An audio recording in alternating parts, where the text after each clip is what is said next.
አብዛኛው ሰው ዝግጁ እስኪሆን በራስ የመተማመን ስሜቱ እስኪጨምር በቂ ጥንካሬ እስኪያገኝና ሙሉ በሙሉ እስኪዘጋጅ ድረስ እድሜ ልኩን ይጠብቃል። እነሱ በሚጠብቁት ጊዜ ግን ሕይወት አትቆምም። ችግሮች ይከመራሉ፣ ጫናዎችም ይበዛሉ። በመጨረሻም አስቸጋሪ ነገርን ለመጋፈጥ በሚገደድበት ቅጽበት ይሰበራሉ።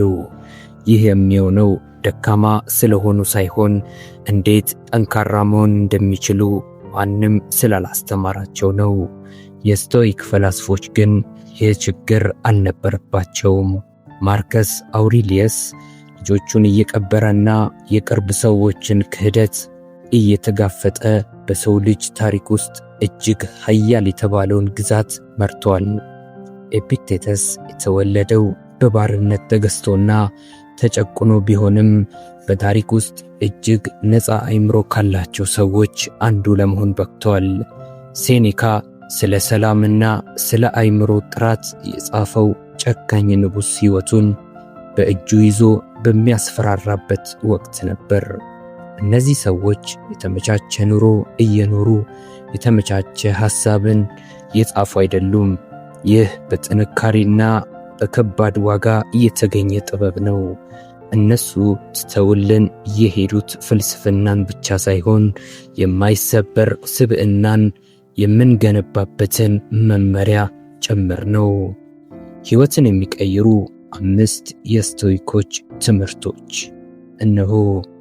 አንደኛ፣ አእምሮህ ወይ ታላቅ መሳሪያህ ነው ወይ ደግሞ ቀንደኛ ጠላት ነው። የትኛው እንዲሆን የምትመርጠው አንተ ነህ። ማርከስ አውሪሊየስ እንደሚለው ችግሩ በአንተ ላይ እየደረሰ ያሉት ነገሮች አይደሉም፣ ስለነዚያ ነገሮች ያለህ አመለካከት እንጂ። አብዛኛው ሰው ዕድሜውን ሙሉ ከሁኔታዎች ከመጥፎ አጋጣሚዎችና ከሰዎች ጋር ሲታገል ይኖራል። በመጨረሻም ደግሞ እዚያው ይቀራል። ስቶይኮች ግን አብዛኛው ሰው ለመረዳት ረጅም ጊዜ የሚወስድበትን እውነት ቀድመው ተረድተዋል። በአንተ ላይ የሚደርሰውን ነገር መቆጣጠር አትችልም። ለሚደርስብህ ነገር የምትሰጠው ትርጉም ግን ሙሉ በሙሉ በአንተ ቁጥጥር ስር ነው። ለምሳሌ 2 ሰዎች በተመሳሳይ ጊዜ ስራቸውን ቢያጡ አንዱ ለወራት ተስፋ ቆርጦ ሲዝረከረክ፣ ሌላኛው ግን ይህንን አጋጣሚ ለሕይወቱ አዲስ ምዕራፍ እንደማገዶ ይጠቀምበታል።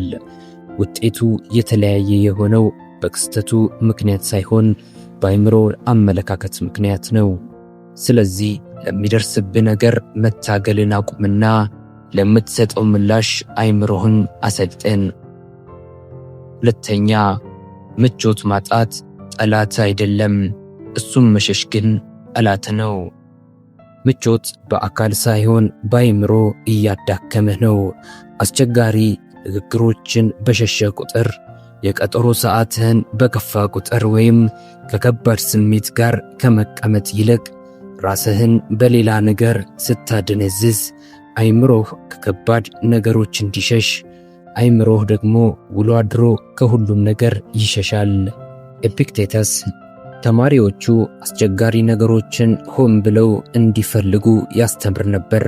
ይህን ያደረገው ስቃይ ጥሩ ስለሆነ ሳይሆን እያንዳንዱን አስቸጋሪ ነገር ባለፍክ ቁጥር የበለጠ ጠንካራና በቀላሉ የማይናወጥ ማንነት ስለምትገነባ ነው።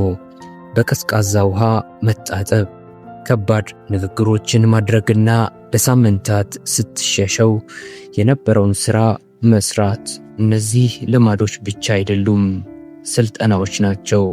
ሆን ብለህ አስቸጋሪ ነገርን ስትጋፈጥ ለአእምሮህ እኔ ከባድ ነገርን አልፈራም የሚል መልእክት ትልካለህ።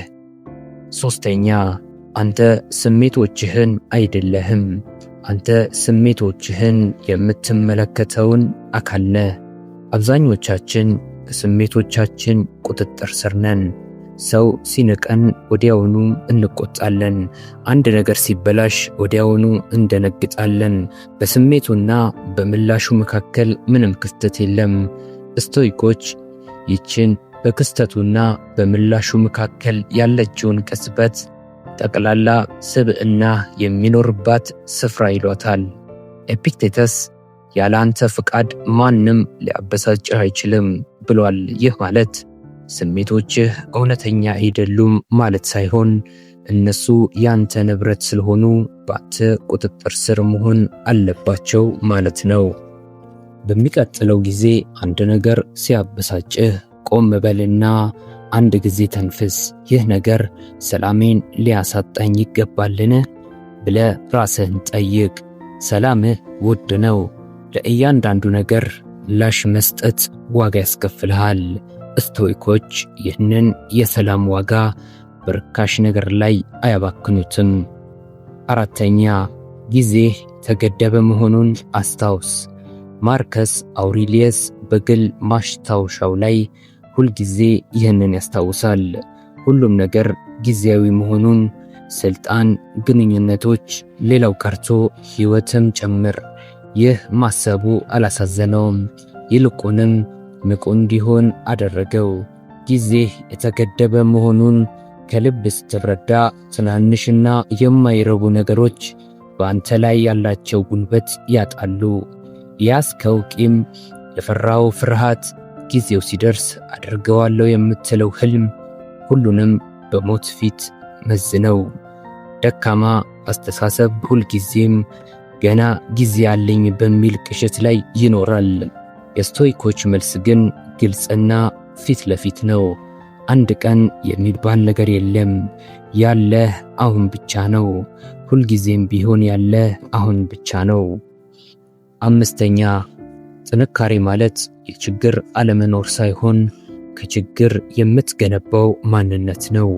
ስቶይሲዝም ከስቃይ ነፃ የሆነ ሕይወትን ቃል አይገባም። ማርከስ አውሪሊየስ ልጆቹን አጥቷል።